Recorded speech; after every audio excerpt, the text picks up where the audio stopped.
إن الحمد لله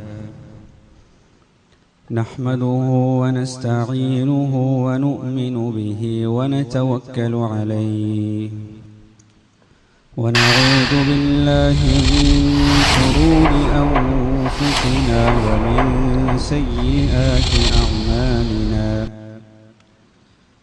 من يهده الله فلا مضل له ومن يضلله فلا هادي له ونشهد أن لا إله إلا الله وحده لا شريك له ونشهد أن محمدا عبده ورسوله أرسله بالهدى ودين الحق ليظهره على الدين كله ولو كره المشركون صلى الله وبارك وسلم تسليما كثيرا كثيرا أما بعد فيا أيها الناس أوصيكم عباد الله ونفسي أولا بتقوى الله فقد قال الله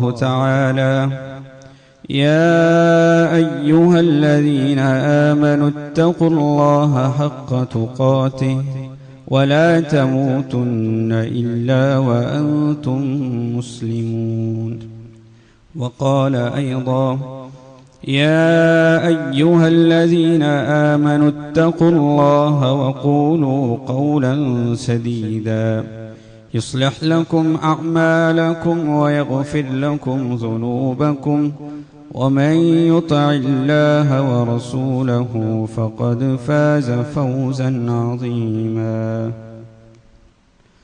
قال الله تعالى وإن كان ذو عسرة فنظرة إلى ميسرة وأن تصدقوا خير لكم إن كنتم تعلمون رب اشرح لي صدري ويسر لي أمري واحلل عقدة من لساني يفقه قولي إن أريد إلا الإصلاح ما استطعت وما توفيقي إلا بالله عليه توكلت وإليه أنيب അള്ളാഹു സുബ്ഹാനഹു വ തആലയെ തഖ്വ ചെയ്ത് സൂക്ഷിച്ച് അവൻ്റെ വിധിവിലക്കുകൾക്ക് ജീവിതത്തിൽ മുൻഗണന നൽകി ജീവിതത്തെ ചിട്ടപ്പെടുത്തണമേ എന്ന് ആദ്യമായി ഞാൻ എൻ്റെ നഫ്സിനോടും തുടർന്ന് നിങ്ങൾ ഓരോരുത്തരോടും വസിയ്യത്ത് ചെയ്യുകയാണ്, ഓർമ്മപ്പെടുത്തുകയാണ്. അള്ളാഹു സുബ്ഹാനഹു വ തആല നാം ഏവരെയും അവൻ്റെ മുത്തഖീങ്ങളായ സജ്ജനങ്ങളുടെ കൂട്ടത്തിൽ ഉൾപ്പെടുത്തി അനുഗ്രഹിക്കുമാറാകട്ടെ.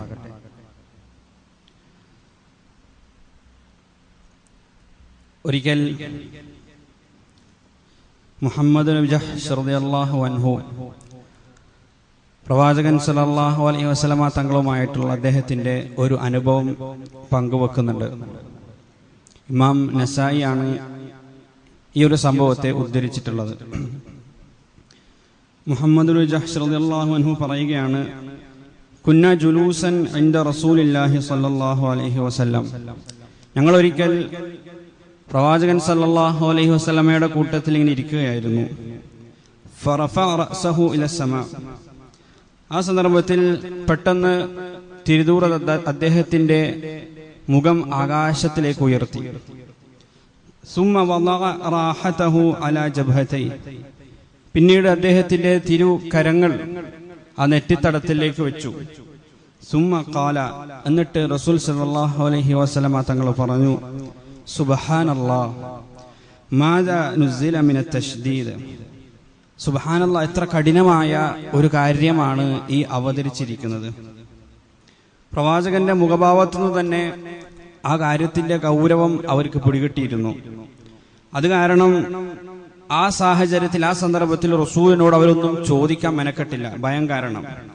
ആ സഹാബി പറയുകയാണ്, ഫസകത്ന വഫരിഗ്ന, ആ സാഹചര്യത്തിൽ നമ്മൾ എല്ലാവരും മൗനം പാലിച്ചു, അവിടെ നിന്ന് പിരിഞ്ഞുപോയി. കാരണം അത്രമാത്രം ഭീതിജനകമായ ഒരു അന്തരീക്ഷം അവിടെ രൂപപ്പെട്ടിട്ടുണ്ടായിരുന്നു.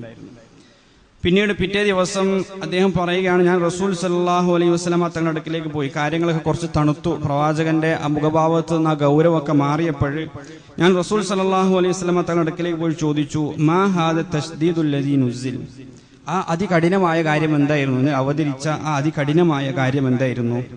ഫഖാല, ആ സാഹചര്യത്തിൽ റസൂൽ സല്ലല്ലാഹു അലൈഹി വസല്ലമ തങ്ങൾ മറുപടി പറഞ്ഞു, വല്ലദി നഫ്സി ബിയദി, എന്റെ നഫ്സ് ആരുടെ കൈകളിലാണോ അവൻ തന്നെയാണ് സത്യം, അഥവാ അല്ലാഹു തന്നെയാണ് സത്യം. ലൗ അന്ന റജുലൻ ഖുതില ഫീ സബീലില്ലാഹ് സുമ്മ ഉഹിയ, ഒരാൾ അള്ളാഹുവിന്റെ മാർഗത്തിൽ ഷഹീദാക്കപ്പെട്ടു എന്ന് കരുതുക. അള്ളാഹുവിന്റെ മാർഗത്തിൽ ഒരാൾ കൊല്ലപ്പെട്ടു. പടച്ചവന്റെ മാർഗത്തിൽ നമുക്ക് നൽകാനുള്ള ഏറ്റവും വിലയേറിയ വസ്തു എന്താണെന്ന് ചോദിച്ചു കഴിഞ്ഞാൽ അത് നമ്മുടെ ജീവനാണ്. അതിനേക്കാൾ വലുതൊന്നും നമ്മൾ ഉടമപ്പെടുത്തുന്നില്ല, നമ്മുടെ കൈകളിലില്ല. ഒരാൾ ആ ജീവൻ, ആ ജീവിതം അള്ളാഹുവിന്റെ മാർഗത്തിൽ നൽകി. സുമ്മ ഉഹിയ, അദ്ദേഹത്തിന് വീണ്ടും ജീവൻ നൽകപ്പെട്ടു. അദ്ദേഹത്തിന് അള്ളാഹു വീണ്ടും ജീവിതം തിരികെ നൽകുകയാണ്.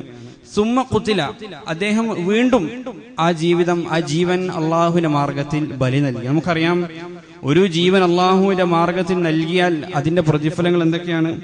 ആ നിമിഷം മുതൽക്ക് സ്വർഗീയ അനുഭൂതികൾ അവർ അനുഭവിക്കാൻ തുടങ്ങുകയാണ്. വിശുദ്ധ ഖുർആനിലൂടെ അവർ മരണപ്പെട്ട് നിങ്ങൾ പറയരുത് എന്നൊക്കെയുള്ള വളരെ പ്രശസ്തമായ ആയത്തുകളൊക്കെ നമുക്കറിയാം.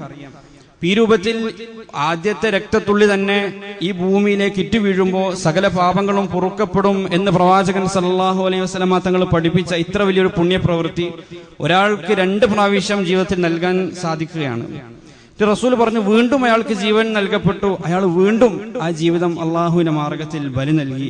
പക്ഷേ മാ ദഖലൽ ജന്ന വ അലൈഹി ദൈനുൻ മാ ദഖലൽ ജന്നത ഹത്താ യുഖദാ അൻഹു ദൈനുഹു, പക്ഷേ അദ്ദേഹത്തിന് കൊടുത്തു വീടാനുള്ള ചില കടങ്ങൾ ഉണ്ടായിരുന്നു. അത് കാരണം അദ്ദേഹം സ്വർഗത്തിൽ പ്രവേശിച്ചിട്ടില്ല, ആ കടം കൊടുത്തു വീടപ്പെടുന്നത് വരെ. പ്രവാചകൻ സല്ലല്ലാഹു അലൈഹി വസല്ലമ തങ്ങൾ എത്ര ഗൗരവത്തിലാണ് കടവുമായി ബന്ധപ്പെട്ട ഈ വിഷയം നമുക്ക് പഠിപ്പിച്ച് നൽകുന്നത് എന്ന് നമ്മൾ ആലോചിച്ചു നോക്കുക. നമ്മൾ വളരെ നിസ്സാരമായിട്ട് കൈകാര്യം ചെയ്യുന്ന ഒരു സാമ്പത്തിക ഇടപാടാണ് കടം എന്നുള്ളത്. ചെറിയ ചെറിയ ആവശ്യങ്ങൾക്ക് പോലും നമ്മൾ മറ്റുള്ളവരിൽ നിന്ന് കടം വാങ്ങും, ചില ആളുകൾ തിരികെ നൽകും. പക്ഷേ പ്രവാചകൻ സല്ലല്ലാഹു അലൈഹി വസല്ലമ തങ്ങൾ കടത്തെ നമുക്ക് പഠിപ്പിച്ച് നൽകിയിരിക്കുന്നത് അതിഗൗരവപ്പെട്ട ഒരു വിഷയമായിട്ടാണ്, ഒരു കാര്യമായിട്ടാണ്. ഇമാം മുസ്ലിം ഉദ്ധരിക്കുന്ന ഹദീസിൽ കാണാൻ കഴിയും, യുഗ്ഫറു ലിശ്ശഹീദി കുല്ലു ഷൈഇൻ ഇല്ല ദൈൻ, ഒരു ഷഹീദിന് സകല പാപങ്ങളും പൊറുക്കപ്പെടും, ഇല്ല ദൈൻ, ദൈൻ ഒഴികെ, കടമൊഴികെ. ആ കടം ഒന്നുകിൽ അതിന് അർഹതപ്പെട്ട ആ വ്യക്തി അത് പുറത്തു നൽകണം, അതല്ലെങ്കിൽ അത് കൊടുത്തു വിടപ്പെടണം. അതുവരെയും ഒരാൾ ഷഹീദാണെങ്കിൽ പോലും അയാൾ ശിക്ഷ അനുഭവിക്കേണ്ടി വരും, അതല്ലെങ്കിൽ ആ കടവുമായി അയാളുടെ നഫ്സ് ബന്ധിപ്പിക്കപ്പെട്ടിരിക്കുകയാണ് എന്ന് പ്രവാചകൻ സല്ലല്ലാഹു അലൈഹി വസല്ലമ തങ്ങൾ നമ്മെ പഠിപ്പിക്കുകയാണ്. പ്രവാചകൻ സല്ലല്ലാഹു അലൈഹി വസല്ലമ തങ്ങളുടെ കാലഘട്ടത്തിൽ ആരെങ്കിലും മരണപ്പെട്ടു കഴിഞ്ഞാൽ അവരുടെ ജനാസ പള്ളിയിലേക്ക് കൊണ്ടുവന്നാൽ റസൂൽ അന്വേഷിക്കുമായിരുന്നു, ഈ വ്യക്തിക്ക് വല്ല കടബാധ്യതയുമുണ്ടോ, അയാൾ കൊടുത്തുവിടാനുള്ള വല്ല കടവുമുണ്ടെങ്കിൽ റസൂൽ സല്ലല്ലാഹു അലൈഹി വസല്ലമ തങ്ങൾ സൊല്ലു അലാ സാഹിബിക്കും, നിങ്ങൾ തന്നെ നിങ്ങളുടെ ഈ കൂട്ടുകാരന് നമസ്കരിക്കുക എന്ന് പറഞ്ഞ് റസൂൽ അവിടുന്ന് വിട്ടു നിൽക്കുമായിരുന്നു. റസൂൽ ആ നമസ്കാരത്തിന് നേതൃത്വം നൽകുമായിരുന്നില്ല. ഒരിക്കൽ ഇത്തരത്തിലൊരു ജനാസ കൊണ്ടുവരക്കപ്പെട്ടു. അവിടെ അയാൾക്ക് 2 ദീനാർ ആർക്കോ കൊടുത്തു വിടാനുണ്ടായിരുന്നു.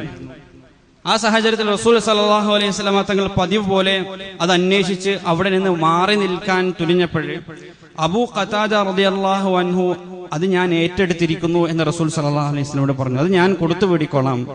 അങ്ങനെ റസൂൽ അദ്ദേഹത്തിന് ജനാസ നമസ്കരിച്ചു.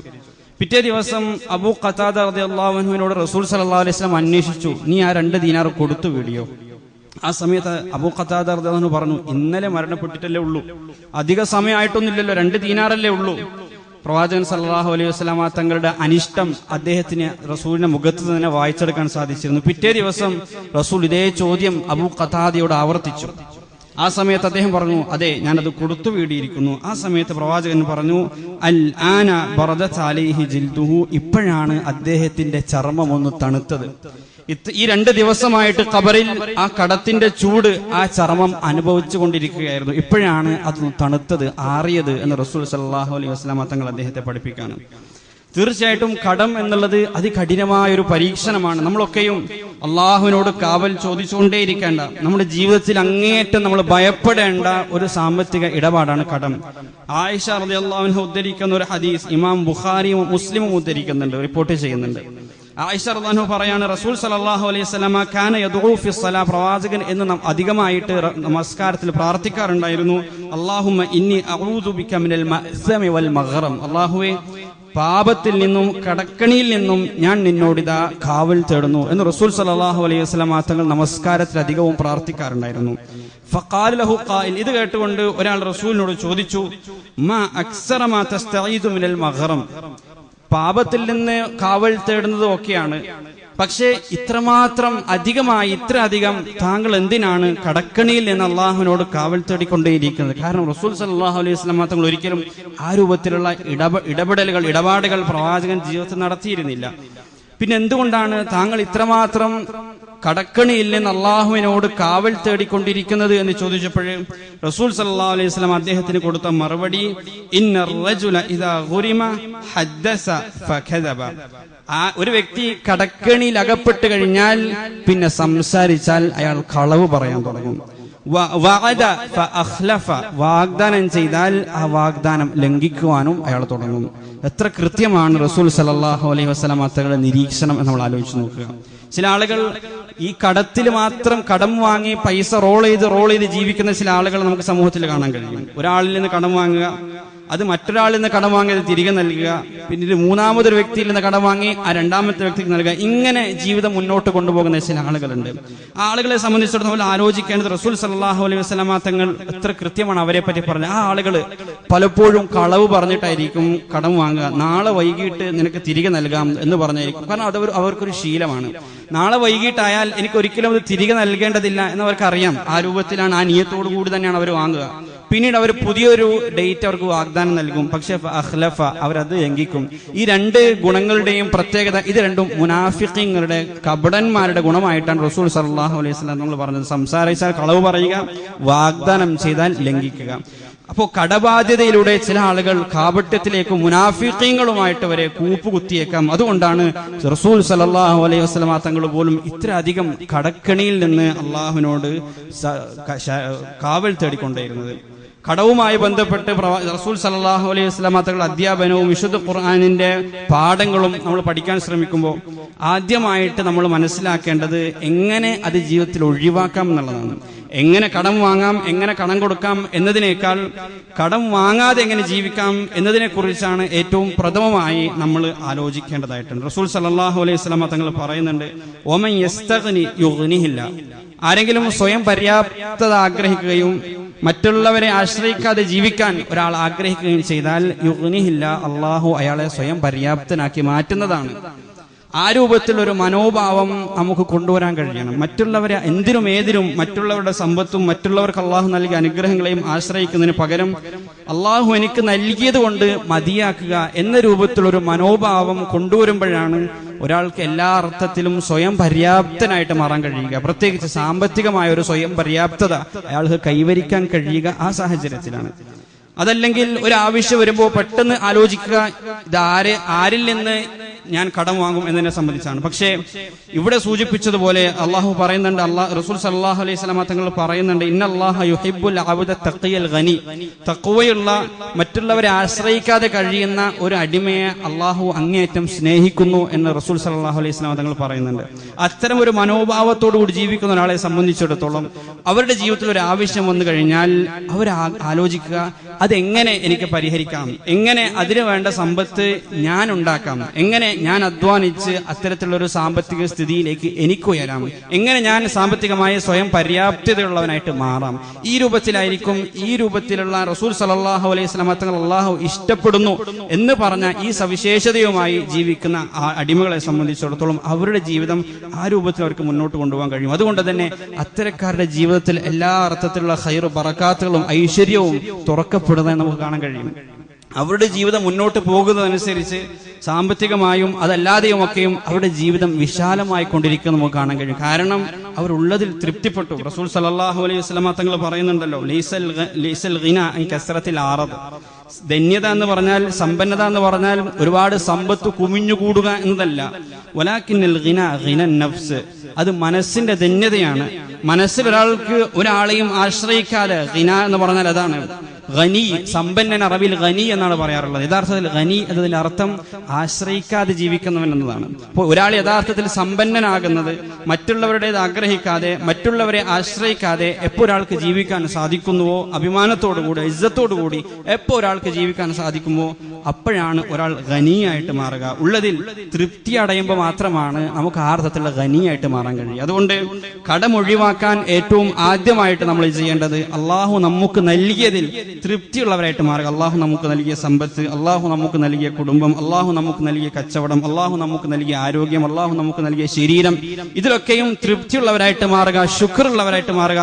തീർച്ചയായും ഈ മേഖലകളൊക്കെയും അഭിവൃദ്ധിപ്പെടുന്നതായിട്ട് ആ സാഹചര്യത്തിൽ നമുക്ക് കാണാൻ കഴിയും. എന്ന് മാത്രമല്ല, ജീവിതം അങ്ങേയറ്റം സന്തുഷ്ടമായിട്ട് മാറുന്നതായിട്ടും ആസ്വാദ്യകരമായിട്ട് മാറുന്നതായിട്ടും നമുക്ക് കാണാൻ കഴിയും.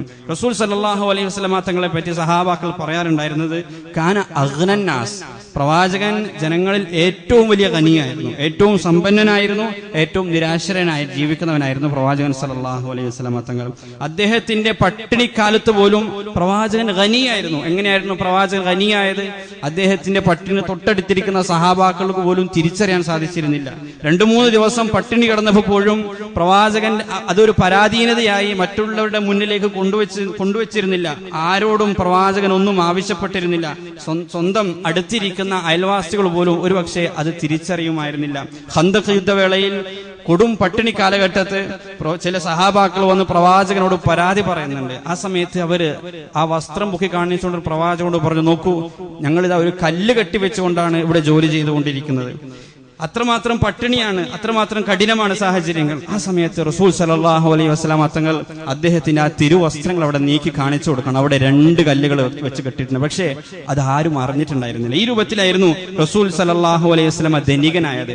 പ്രവാചകൻ ഒരിക്കലും ദരിദ്രനായിരുന്നില്ല. നമുക്ക് വലിയൊരു തെറ്റിദ്ധാരണയുണ്ട്, പ്രവാചകൻ സമ്പത്തില്ലാത്തവനായിരുന്നു, പ്രവാചകൻ അങ്ങേയറ്റം ദാരിദ്ര്യ ജീവിതം നയിച്ച ആളായിരുന്നു എന്നൊരു തെറ്റിദ്ധാരണ നമുക്കുണ്ട്. യഥാർത്ഥത്തിൽ പ്രവാചകൻ ദരിദ്രനായിരുന്നില്ല, ദാരിദ്ര്യ ജീവിതവും പ്രവാചകൻ നയിച്ചിട്ടില്ല. മറിച്ച് പ്രവാചകൻ ലാളിത്യത്തെ തിരഞ്ഞെടുക്കുകയായിരുന്നു. പ്രവാചകന് അങ്ങേയറ്റത്തെ സമ്പന്നനായി ജീവിക്കാനുള്ള എല്ലാ സാഹചര്യങ്ങളും പ്രവാചകന് മുന്നിൽ ഉണ്ടായിരുന്നു. അതിനുള്ള കഴിവ് പ്രവാചകൻ ഉണ്ടായിരുന്നു. പക്ഷേ റസൂൽ സല്ലല്ലാഹു അലൈഹി വസല്ലമ തങ്ങൾ ലളിതമായ ജീവിതം സ്വയം തിരഞ്ഞെടുത്തു എന്ന് വേണം നമുക്ക് മനസ്സിലാക്കാൻ. പ്രവാചകൻ അഗ്നിയായിരുന്നു, ആരെയും ആശ്രയിക്കാതെ ജീവിക്കുന്നവനായിരുന്നു. രണ്ടാമതായിട്ട് കടബാധ്യതകളിൽ ഒഴിവാക്കാൻ, കട ഇടപാടുകളിൽ പ്രവേശിക്കാതെ ജീവിതം മുന്നോട്ട് കൊണ്ടുപോകാൻ നാം ശ്രദ്ധിക്കേണ്ടത് അമിത വ്യയം ജീവിതത്തിൽ ഒഴിവാക്കുക, ഇസ്രാഫ് ഒഴിവാക്കുക എന്നതാണ്. പലപ്പോഴും ആളുകൾ കടം വാങ്ങുക അർഹിക്കുന്നതിനപ്പുറത്ത് ആഗ്രഹിക്കുമ്പോഴാണ്. ഒരു വിവാഹം നടത്തുമ്പോഴേ എന്റെ കീശയിൽ ഒതുങ്ങുന്ന വിവാഹം നടത്തിയാൽ ആളുകളെ തൃപ്തിപ്പെടുത്താൻ സാധിക്കുകയില്ല. ആ ഒരു ദിവസത്തേക്ക് വേണ്ടി, ആ ഒരു ദിവസത്തെ നാട്ടുകാരെ മുഴുവൻ തൃപ്തിപ്പെടുത്താൻ വലിയ ലോണുകൾ എടുക്കുകയും വലിയ കടം വാങ്ങുകയും അങ്ങനെ ജീവിതം മുഴുവൻ നശിപ്പിക്കുകയും ചെയ്യുന്ന ആളുകളുണ്ട്. എനിക്ക് വീടെടുക്കാൻ മതിയായ സമ്പത്ത് എന്റെ കീശയിൽ ഉണ്ടാകും, പക്ഷേ ആളുകളെ തൃപ്തിപ്പെടുത്തുന്ന രൂപത്തിൽ, ആളുകളുടെ ഒരു സ്റ്റാറ്റസ് അനുസരിച്ച് എനിക്ക് വീടെടുക്കാൻ ചിലപ്പോൾ എന്റെ സമ്പത്ത് മതിയാവുകയില്ല. അതുകൊണ്ട് ഞാൻ കടം വാങ്ങുകയാണ്. വാഹനം വാങ്ങുമ്പോൾ കടം വാങ്ങുകയാണ്. ഈ രൂപത്തിൽ അമിത വ്യയം, ഇസ്രാഫ്, കഴിഞ്ഞ ഖുതുബിൽ അതേപ്പറ്റി സൂചിപ്പിച്ചതുകൊണ്ട് കൂടുതലായി അതേപ്പറ്റി സൂചിപ്പിക്കാൻ ആഗ്രഹിക്കുന്നില്ല. അമിത വ്യയം ഒഴിവാക്കുക, അത് കടബാധ്യതകളിൽ നിന്ന് നമ്മെ രക്ഷിക്കും. മൂന്നാമതായിട്ട് അള്ളാഹു നമുക്ക് നൽകിയിട്ടുള്ള അനുഗ്രഹങ്ങളെ വിസ്മരിക്കാതിരിക്കുക, അതെന്നും ഓർത്തുകൊണ്ടേയിരിക്കുക. റസൂൽ സല്ലല്ലാഹു അലൈഹി വസല്ലമ തങ്ങൾ പറയുന്ന ഒരു ഹദീസ് ഇമാം ബുഖാരി ഉദ്ധരിക്കുന്നുണ്ട്. മൻ അസ്ബഹ മിൻകും ആമിനൻ ഫീ സിർബിഹി മുആഫൻ ഫീ ജസദിഹി ഇൻദഹു ഖൂതു യൗമിഹി ഫകഅന്നമാ ഹൈസത് ലഹു ദുനിയ. ഒരാൾ പ്രഭാതത്തിൽ ആരോഗ്യവാനായിക്കൊണ്ട് ശത്രുക്കളെ ഭയപ്പെടേണ്ട സാഹചര്യമില്ലാതെ അന്നേ ദിവസം കഴിച്ചു കൂട്ടാനുള്ള ഭക്ഷണവുമായിട്ട് ഒരാൾ ഉണരുകയാണെങ്കിൽ അയാൾക്ക് ഈ ലോകത്തുള്ള സകലതും ലഭിച്ചിരിക്കുന്നു എന്ന് റസൂൽ സല്ലല്ലാഹു അലൈഹി വസല്ലം തങ്ങൾ പറയുന്നുണ്ട്. ഈ ഒരു ഹദീസിനെ വിശദീകരിച്ചുകൊണ്ട് ഇമാം മുനാവി റഹിമഹുല്ല പറയുകയാണ്, 4 കാര്യങ്ങൾ ഒരാളുടെ ജീവിതത്തിൽ ഉണ്ടായിക്കഴിഞ്ഞാൽ ഈ ലോകത്തൊരാൾക്ക് ലഭിക്കാവുന്ന എല്ലാ അനുഗ്രഹങ്ങളും അയാൾക്ക് ലഭിച്ചിരിക്കുന്നു. ഒന്ന്, ആരോഗ്യമുള്ള ശരീരമാണ്. രണ്ടാമത്തത് സുരക്ഷിതത്വമാണ്, ശത്രുക്കളെ ഭയപ്പെടാതെ ഭീതിയില്ലാതെ ജീവിക്കാൻ സാധിക്കുന്ന ഒരു സാഹചര്യമാണ്. മൂന്നാമത്തത് അന്നത്തെ ദിവസം കഴിച്ചുകൂട്ടാനുള്ള ഭക്ഷണമാണ്. നാലാമത്തത് ആരോഗ്യത്തോടുകൂടി ജീവഹാനി സംഭവിക്കാതെ തങ്ങളുടെ കൂടെ ജീവിച്ചുകൊണ്ടിരിക്കുന്ന കുടുംബക്കാരാണ്. ഈ നാലും ഒരാൾക്ക് ലഭിച്ചു കഴിഞ്ഞാൽ പിന്നെ അതിനപ്പുറത്ത് ഒരാൾക്ക് ഈ ലോകത്ത് അനുഗ്രഹങ്ങളൊന്നും ലഭിക്കാനില്ല. അത് നമുക്ക് തിരിച്ചറിയാൻ സാധിക്കണമെന്നുണ്ടെങ്കിൽ ഈ നാലിൽ ഏതെങ്കിലും ഒന്ന് നഷ്ടപ്പെടുന്ന ഒരു സാഹചര്യം നമ്മൾ മനസ്സിൽ ഊഹിച്ചു നോക്കിയാൽ മതി. ഒരു ദിവസം നമുക്ക് ഭക്ഷണമൊക്കെ നഷ്ടപ്പെടുകയാണ്.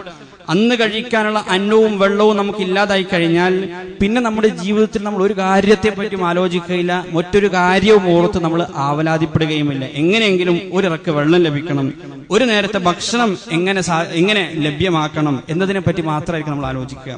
നമ്മുടെ സ്വന്തം ഭാര്യയോ മക്കളോ ആ അർത്ഥത്തിൽ നമ്മളെ ഏറെ സ്നേഹിക്കുന്ന ആരെങ്കിലും പെടുന്നതന്നെ ഈ ലോകത്ത് നിന്ന് വിട പറഞ്ഞു പോയി കഴിഞ്ഞാൽ പിന്നീട് കുറച്ച് ദിവസത്തേക്ക് നമുക്ക് മറ്റൊരു കാര്യത്തെ പറ്റി ആലോചിക്കാൻ കഴിയുകയില്ല. ആ സമയത്ത് നമ്മൾ ആലോചിക്കുക, എത്രമാത്രം അനുഗ്രഹത്തിലൂടെയായിരുന്നു ഞാൻ കടന്നുപോയിക്കൊണ്ടിരിക്കുന്നുണ്ടായിരുന്നു. അള്ളാഹു എത്രമാത്രം വലിയ അനുഗ്രഹമായിരുന്നു ഇത്രയും വർഷക്കാലം എനിക്ക് നൽകിക്കൊണ്ടിരുന്നായിരുന്നു. ഈ ഓരോ കാര്യം, ഒരു യുദ്ധം വന്നു കഴിഞ്ഞാൽ, നമ്മുടെ ഈ സുരക്ഷിത നഷ്ടപ്പെട്ടു കഴിഞ്ഞാൽ പിന്നീട് ആരും സമ്പത്തിനെ പറ്റി ആലോചിക്കുകയില്ല, കഷ്ടപ്പാടിനെ പറ്റി ആലോചിക്കുകയില്ല, ദാരിദ്ര്യത്തെ ഭയക്കുകയില്ല. പിന്നീട് ആ യുദ്ധം എങ്ങനെ നിർത്തലാക്കണം എന്നതിനെ പറ്റിയായിരിക്കും നമ്മൾ ആലോചിച്ചുകൊണ്ടിരിക്കുക. അതുകൊണ്ടാണ് ഇമാം മുനാവി റഹിമുള്ള പറഞ്ഞത്, ഈ 4 കാര്യങ്ങൾ നമുക്ക് ലഭിച്ചു കഴിഞ്ഞാൽ എത്രമാത്രം അനുഗ്രഹീതനാണ് നാം എന്ന് നമ്മൾ ആലോചിക്കേണ്ടതുണ്ട്. അങ്ങനെ ആലോചിക്കുമ്പോൾ അള്ളാഹു നമുക്ക് നൽകിയതിൽ തൃപ്തിയുള്ളവരായി കഴിയാൻ അത് നമ്മെ സഹായിക്കും.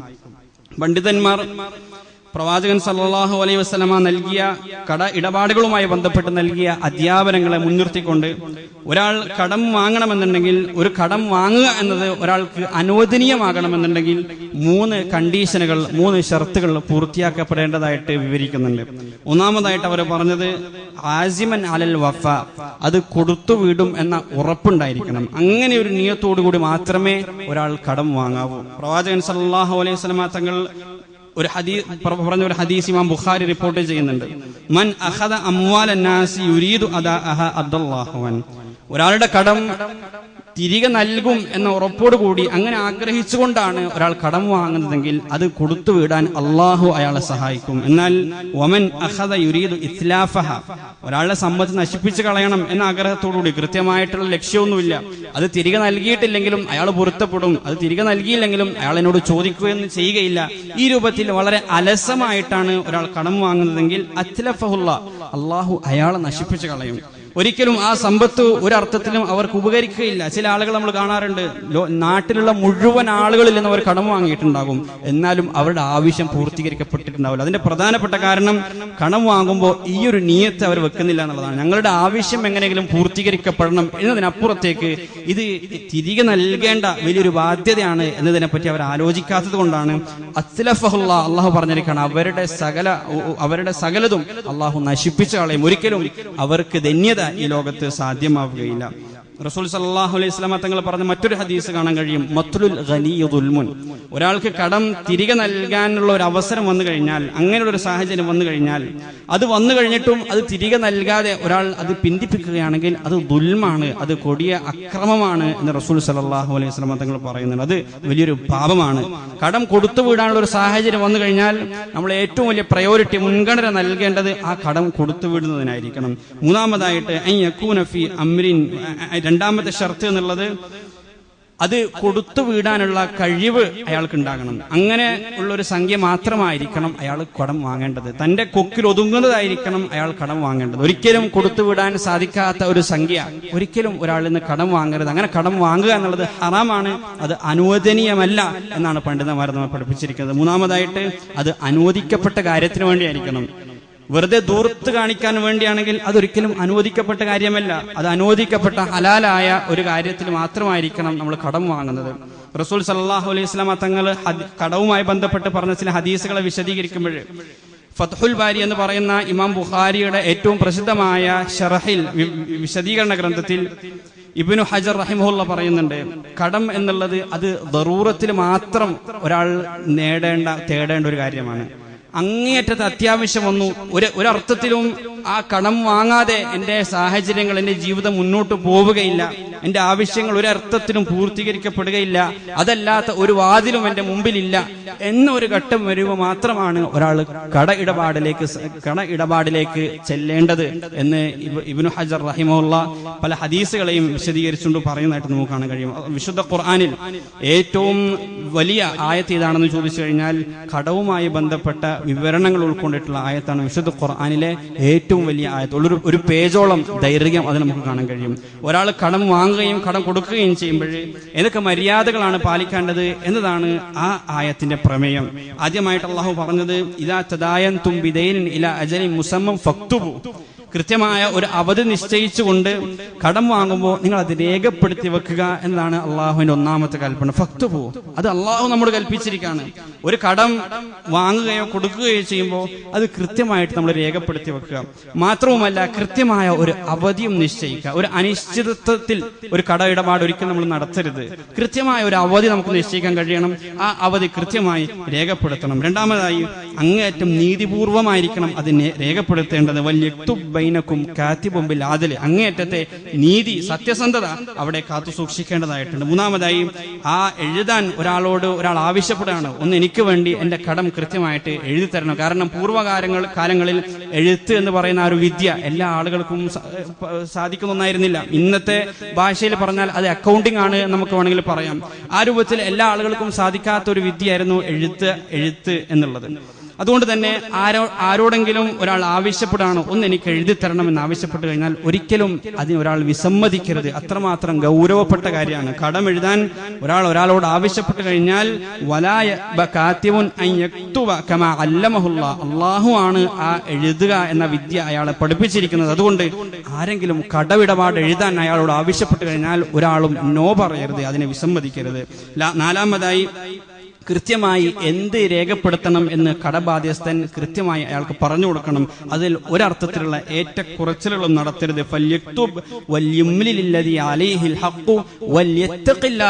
അവിടെ അള്ളാഹുവിനെ തഖ്വ ചെയ്യണം, അള്ളാഹുവിനെ സൂക്ഷിക്കണം, അതിലൊരു കുറവും വരുത്തരുത്. അഞ്ചാമതായി, ഇനി ഈ രൂപത്തിലുള്ള ഇടപാടുകൾ നടത്താൻ കഴിവില്ലാത്ത, ബലഹീനരായ, വിവേകമില്ലാത്ത ആളുകളാണ് ഇത്തരം ഇടപാടുകളിൽ ഏർപ്പെടുന്നതെങ്കിൽ അവർക്ക് വേണ്ടി അവർക്ക് വേണ്ടി അവരുടെ വലിയ അത് ചെയ്യണം എന്നുകൂടി അള്ളാഹു പറയുന്നത്. എത്ര സൂക്ഷ്മമായിട്ടാണ്, എത്ര ഗൗരവത്തിലാണ് വിശുദ്ധ ഖുർആൻ ഈ ഒരു കാര്യത്തെ കൈകാര്യം ചെയ്തിരിക്കുന്നത് എന്ന് നമ്മൾ ആലോചിക്കേണ്ടതുണ്ട്. കഴിവുകേട് കൊണ്ടോ, ബലഹീനനാണ്, ദുർബലനാണ് എന്നതുകൊണ്ടോ ഒരാൾക്കും നീതി ലഭിക്കാതിരിക്കരുത് എന്ന വിശുദ്ധ ഖുർആന്റെ ആ മാനവിക മൂല്യവും ഈ ആയത്തിലൂടെ നമുക്ക് കാണാൻ കഴിയും. കഴിവുള്ള ആളുകൾ അയാൾക്ക് വേണ്ടി അത് ചെയ്തു കൊടുക്കേണ്ടതായിട്ടുണ്ട്. പിന്നീട് സാക്ഷികളെ പറ്റി, അവരുടെ ഉത്തരവാദിത്തങ്ങളെ പറ്റി പറയുന്നു. ഏറ്റവും പിന്നീട് നമ്മൾ പലപ്പോഴും ഈ ആയത്ത് കേൾക്കുമ്പോൾ നമ്മുടെയൊക്കെ മനസ്സിൽ വരുന്ന ഒരു കാര്യം, ചെറിയ ചെറിയ കടയിടപാടുകളൊക്കെ നടത്തുമ്പോൾ എന്തിനാണ് ഇതൊക്കെ, ഇതിന്റെയൊക്കെ ആവശ്യമുണ്ടോ എന്നുള്ളതാണ്. വിശുദ്ധ ഖുർആനിൽ ആ ആയത്തിൽ അള്ളാഹു പറയാണ്, വലാ തസ്മു അൻ തക്തുബൂഹു സഗീറൻ ഔ കബീറൻ ഇലാ അജലി വലാ തസ്അമു അൻ തക്തുബൂഹു സഗീറൻ ഔ കബീറൻ ഇലാ അജലി. അതെത്ര ചെറുതാണെങ്കിലും എത്ര വലുതാണെങ്കിലും അത് എഴുതാൻ നിങ്ങൾ മടി കാണിക്കരുത്. കാരണം ദാലികും അഖ്സതു ഇൻദല്ലാഹ്, അതാണ് അള്ളാഹുവിന്റെ അടുക്കൽ ഏറ്റവും നീതിപൂർവമായിട്ടുള്ളത്. വഅഖ്വമു ലിശ്ശഹാദ, സാക്ഷ്യത്വത്തിന് ഏറ്റവും ബലവത്തായിട്ടുള്ളതും ഈ രേഖപ്പെടുത്തുക എന്ന സമ്പ്രദായമാണ്. അതുകൊണ്ട് അത് എഴുതുന്നതിൽ നിങ്ങൾ ഒരർത്ഥത്തിലുള്ള മടിയും കാണിക്കേണ്ടതില്ല എന്നുകൂടി അള്ളാഹു സുബ്ഹാനഹു വ തആല ആയത്ത് ഉണർച്ചാണ്. ഒരു സഹാബി ഒരിക്കൽ അദ്ദേഹത്തിന്റെ ഒരു സഹോദരൻ മരണപ്പെട്ടു. അദ്ദേഹം 300 ദീനാർ ഉപേക്ഷിച്ചിട്ടാണ് ലോകത്തോട് വിട പറഞ്ഞത്.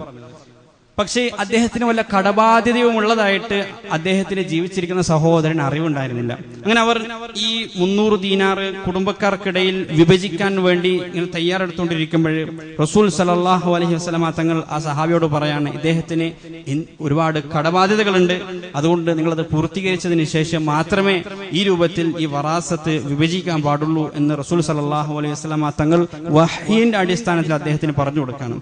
ഈ സഹാബി പറയാണ്, പിന്നീട് അന്വേഷിച്ച് ഞാൻ എല്ലാം കൊടുത്തു വിടി. അവസാനം 2 ദീനാർ മാത്രം, 300 ദീനാറിൽ 2 ദീനാർ മാത്രം ബാക്കിയെല്ലാം ഞാൻ കൊടുത്തു വിടി. അവസാനം ആ 2 ദീനാർ മാത്രം ബാക്കിയായിരിക്കെ ഒരു സ്ത്രീ വന്നുകൊണ്ട് എന്നോട് ആവശ്യപ്പെട്ടു, എനിക്ക് ഈ വ്യക്തി 2 ദീനാർ തരാനുണ്ട് എന്ന് പറഞ്ഞ് ആ 2 ദീനാറും വാങ്ങിപ്പോയി എന്നുള്ളതാണ്. നമ്മൾ മനസ്സിലാക്കേണ്ടത് റസൂൽ സല്ലല്ലാഹു അലൈഹി വസല്ലം തങ്ങൾ വഹീന്റെ അടിസ്ഥാനത്തിൽ പറഞ്ഞു കൊടുത്തതുകൊണ്ട് മാത്രമാണ് അത് അദ്ദേഹത്തിന് ബോധ്യമായത്. ഇല്ലെങ്കിൽ അതിന്റെ ശിക്ഷ ആ ഖബറിൽ കിടക്കുന്ന വ്യക്തി അനുഭവിക്കേണ്ടി വരുമായിരുന്നു. അതുകൊണ്ട് കൃത്യമായിട്ട് നമ്മൾ രേഖപ്പെടുത്തേണ്ടതുണ്ട്. നമ്മുടെ ഭാര്യമാരോടോ മക്കളോടോ അത് കൃത്യമായി കാണിച്ച് അത് പറഞ്ഞ് മനസ്സിലാക്കി കൊടുക്കേണ്ടതുണ്ട്. പലപ്പോഴും നമ്മുടെ നാട്ടിൽ കാണുന്ന ഒരു സമ്പ്രദായമുണ്ട്. ജനാസ നമസ്കാരത്തിന് തൊട്ടു മുന്നേ അല്ലെങ്കിൽ ഖബറിലേക്ക് എടുത്തു വെക്കുന്നതിന് തൊട്ടു മുന്നേ നമ്മൾ ചോദിക്കും, ആർക്കെങ്കിലും വല്ല കടബാധ്യത ഉണ്ടെങ്കിൽ ഇന്ന വ്യക്തിയുമായിട്ട് ബന്ധപ്പെടുക. എത്ര ആളുകൾ ബന്ധപ്പെടും? പല ആളുകളും അത് ബന്ധപ്പെടില്ല. മനസ്സോടെ ആളുകൾ അത് കടിച്ചിറക്കാണ് ചെയ്യുക. കാരണം ചിലപ്പോൾ ചെറിയ സംഖ്യയായിരിക്കും, ഞാൻ എങ്ങനെ പോലും ചോദിച്ചു, അത് മോശമല്ലേ എന്നൊക്കെ പറഞ്ഞുകൊണ്ട് പല ആളുകളും പലപ്പോഴും അതിന് മെനക്കെടാറില്ല. പക്ഷേ നമ്മൾ മനസ്സിലാക്കേണ്ടത് അങ്ങനെ ഒരു അവസ്ഥ വരാതിരിക്കാൻ എത്ര ചെറുതാകട്ടെ വലുതാകട്ടെ കൃത്യമായിട്ട് നമ്മൾ രേഖപ്പെടുത്തി വെക്കുക. നമ്മൾ ഏത് സമയത്ത് നമ്മൾ മരണപ്പെട്ടേക്കാം. അങ്ങനെ മരണപ്പെട്ടു പോകുമ്പോൾ നമ്മുടെ മക്കൾക്കോ നമ്മുടെ ഭാര്യമാർക്കോ അത് നോക്കി കൃത്യമായിട്ട് ആരൊക്കെ ഞങ്ങൾക്ക് തരാനുണ്ട്, ആർക്കൊക്കെ നാം കൊടുക്കാനുണ്ട്, കൊടുത്തുവിടാനുണ്ട് എന്ന് മനസ്സിലാക്കി അത് കൊടുത്തുവിടാൻ അത് സഹായമാകുകയും ചെയ്യും. ആ രൂപത്തിൽ അല്ലാഹു സുബ്ഹാനഹു വ തആല തഖ്വ ചെയ്തുകൊണ്ട്, തഖ്വയെ മുൻനിർത്തിക്കൊണ്ടായിരിക്കണം നമ്മൾ ഈ കട ഇടപാടിൽ ഏർപ്പെടുത്തേണ്ടത്. വമൻ യത്തഖില്ലാഹ യജഅൽ ലഹു മഖ്റജ. എത്ര തന്നെ കഠിനമായ കടക്കെണിയിലാണ് അകപ്പെട്ടതെങ്കിലും അല്ലാഹുവിനെ തഖ്വ ചെയ്യുകയും അല്ലാഹുവിനോട് തൗബ ചെയ്യുകയും ചെയ്താൽ യജഅൽ ലഹു മഖ്റജ, പടച്ചവൻ ഒരു പോംവഴി അത്തരക്കാർക്ക് തീർച്ചയായിട്ടും നൽകുന്നതാണ്. ഇനി നമ്മൾ മനസ്സിലാക്കാനുള്ളത്, കടം വാങ്ങുന്ന ആളുകളെ പറ്റിയാണ് ഇത്രയും പറഞ്ഞത്. പക്ഷേ കടം കൊടുക്കുന്ന ആളുകളും പാലിക്കേണ്ട ചില മര്യാദകൾ വിശുദ്ധ ഖുർആനും പ്രവാചകൻ സല്ലല്ലാഹു അലൈഹി വസല്ലം തങ്ങൾ നമുക്ക് പകരം നൽകിയിട്ടുണ്ട്. ആയത്തുദ്ദൈൻ, കടവുമായി ബന്ധപ്പെട്ട ആ ആയത്ത് തുടങ്ങുന്നതിന് തൊട്ടു മുന്നേയുള്ള 2 ആയത്തുകളിൽ കടം കൊടുക്കുന്ന ആളുകൾ പാലിക്കേണ്ട മര്യാദയെ പറ്റി അള്ളാഹു പറഞ്ഞു തരുന്നുണ്ട്. വഇൻ കാന ദു ഉസ്റത്തിൻ ഫനദിറത്തുൻ ഇലാ മൈസറ. കടം വാങ്ങിയ ആൾ കഷ്ടതയിലാണ്, അയാൾക്ക് തിരികെ നൽകാൻ കഴിയാത്ത ഒരു അവസ്ഥയിലാണ് എന്ന് നിങ്ങൾ തിരിച്ചറിഞ്ഞു കഴിഞ്ഞാൽ ഫനദിറത്തുൻ ഇലാ മൈസറ, അവർക്ക് അവധി കുറച്ച് നീട്ടിക്കൊടുക്കുക. വഅൻ തസദ്ദഖു ഖൈറുൽ ലക്കും, നിങ്ങൾക്ക് സാധ്യമാണെങ്കിൽ അത് ദാനമായിട്ട് നൽകുക, അത് പൊരുത്തപ്പെട്ടു കൊടുക്കുക. ദാലികും ഖൈറുൽ ലക്കും, അതാണ് നിങ്ങൾക്ക് ഏറ്റവും ഉത്തമമായിട്ടുള്ളത്. വത്തഖു യൗമൻ തുർജഊന ഫീഹി ഇലല്ലാഹ്, കാരണം നിങ്ങളൊക്കെയും അല്ലാഹുവിലേക്ക് മടക്കപ്പെടാൻ പോകുന്ന ഒരു ദിവസമുണ്ട്. ആ ദിവസത്തെ നിങ്ങൾ സൂക്ഷിക്കുക. അന്ന് ഒരു നന്മയും നമ്മൾക്ക് അധികമായിട്ട് തോന്നുകയില്ല. വത്തഖു യൗമൻ തുർജഊന ഫീഹി ഇലല്ലാഹ് സുമ്മ തുവഫ കുല്ലു നഫ്സിൻ മാ കസബത് വഹും ലാ യുദ്ലമൂൻ. നിങ്ങൾ ചെയ്ത എല്ലാത്തിനും പ്രതിഫലം അവിടെ എന്ന് പറഞ്ഞാൽ ഈ കടം പൊരുത്തപ്പെട്ടു വിട്ടുകൊടുത്തത് കൊണ്ട് ഒരു നഷ്ടവും സംഭവിക്കും നിങ്ങൾ കരുതേണ്ടതില്ല. റസൂൽ സല്ലല്ലാഹു അലൈഹി വസല്ലം തങ്ങൾ പറയുന്നുണ്ട്, ആരെങ്കിലും ആർത്ഥത്തിൽ കടക്കണിയിൽ അകപ്പെട്ടു പോയ വ്യക്തിക്ക് അവധി നീട്ടിക്കൊടുക്കുകയാണെങ്കിൽ, അതല്ലെങ്കിൽ ആ കടം പുറത്തു കൊടുക്കുകയാണെങ്കിൽ അല്ലാഹു ഫീ ദില്ലിഹി, അല്ലാഹുവിന്റെ പ്രത്യേകമായ തണൽ അല്ലാഹു സുബ്ഹാനഹു വ തആല അയാൾക്ക് നൽകുന്നതാണ്. മറ്റൊരു ഹദീസിൽ കാണാം, എത്ര ദിവസമാണോ അയാൾ അവധി നീട്ടിക്കൊടുത്തുകൊണ്ടിരിക്കുന്നത് ആ ദിവസമൊക്കെയും ആ സംഖ്യ സദഖ ചെയ്ത പ്രതിഫലം അല്ലാഹു അദ്ദേഹത്തിന് നൽകുന്നതാണ്. കടം നൽകുന്ന ആൾ ഒരർത്ഥത്തിലും ഭൗതികമായ ഒരു നേട്ടവും അതിലൂടെ ആഗ്രഹിക്കരുത്. കുല്ലു ഖറദിൻ ജർറ നഫ്അൻ ഫഹുവ റിബ. കടത്തിലൂടെ വല്ല നേട്ടവും ആരെങ്കിലും നേടിയെടുക്കുന്നുണ്ടെങ്കിൽ അതൊക്കെയും പലിശയാണ്, അതൊക്കെയും റിബയാണ്. അതെത്ര നിസാരമാണെങ്കിലും. സമ്പത്ത് മാത്രമല്ല, ഒരാൾക്ക് കടം കൊടുത്തു, പിന്നീട് വീട്ടിലൊരു ആവശ്യം വന്നപ്പോഴേ അദ്ദേഹത്തെ വിളിക്കാം എന്ന് നമ്മൾ കരുതാണ്. അയാളെ ചൂഷണം ചെയ്യുന്നത് പോലെയാണത്. ആ രൂപത്തിൽ നമ്മൾ ചെയ്യുന്നത് പോലും പലിശയാണ് എന്നാണ് സഹാബാക്കൾ നമ്മളെ പഠിപ്പിച്ചിരിക്കുന്നത്. ഇബ്നു മസ്ഊദ് റളിയല്ലാഹു അൻഹു ഒരു വ്യക്തി 500 ദീനാർ ഒരാൾക്ക് കടം കൊടുത്തു. അതുകൊണ്ട് ആ വ്യക്തിയുടെ കുതിരയിൽ ഇദ്ദേഹം സഞ്ചരിക്കുന്നത് കണ്ടപ്പോഴേ, ആ കാരണം കൊണ്ട് അതിന്റെ ഒരു പ്രത്യുപകാരം എന്ന നിലയിൽ ആ കുതിരയിൽ സഞ്ചരിക്കുന്നത് കണ്ടപ്പോൾ ഇബ്നു മസ്ഊദ് റളിയല്ലാഹു അൻഹു അദ്ദേഹത്തോട് പറയുന്നുണ്ട്, താങ്കൾ ഈ സഞ്ചരിച്ചുകൊണ്ടിരിക്കുന്നത് പലിശയാണ്, ഇത് അള്ളാഹുവിന്റെ അടുക്കൽ അതികഠിനമായ പാപമാണ് എന്ന് പറഞ്ഞ് അദ്ദേഹത്തെ അതിൽ നിന്ന് പിന്തിരിപ്പിക്കാൻ അദ്ദേഹം ശ്രമിക്കുന്നതായിട്ട് കാണാം.